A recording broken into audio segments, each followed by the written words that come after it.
I was 6 years old and I was diagnosed with E. coli and hemolytic uremic syndrome that progressed into this chronic kidney disease. It became a bigger part of my life over the past few years again once we saw that function start to decline. Realizing that transplant was the next best step for me, I did have anxieties about this process. My team's social worker provided me a list of resources. On that list was the National Kidney Foundation Peer Support Program. That led me to calling up the number and meeting Christine via phone.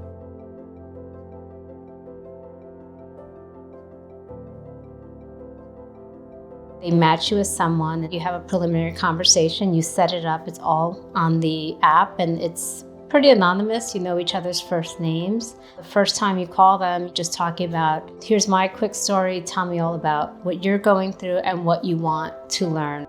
It was so nice being able to speak to another person with kidney disease, even be very honest and say, this is what scared me or this is what was hard. I felt like I could share my full story, which was very helpful. Heather told me her sister was going to be the one that's going to give her a transplant. So right away, I was like, I've been through the same thing. The first one lasted 15 years, and now I'm into 15 years with the second transplant. And that was my older sister, and she was almost a perfect match. I wanted to make sure my sister was okay, and she felt ready to do this, and I wanted her surgery to go smoothly. And you want to be able to put on the brave face for family and friends, and it felt good to be vulnerable with Christine. And I was telling her, they're deciding to do this. Like, what a beautiful gift. You're not forcing them to do it. They're doing it because they love you, they care about you. And it's a really, but it is a big deal.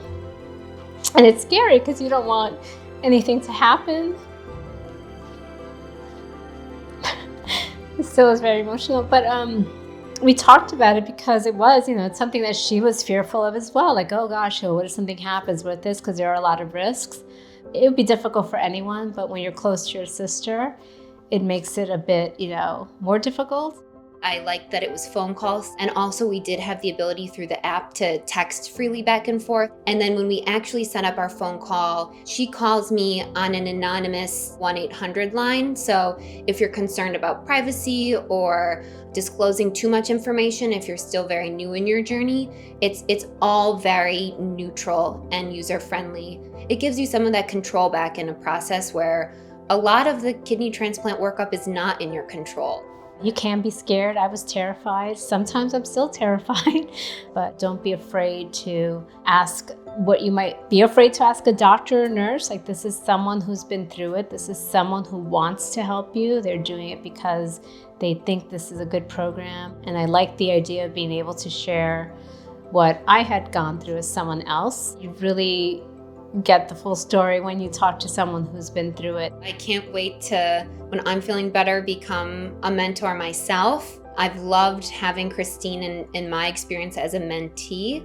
I'm still on this journey and I'm so thankful for it.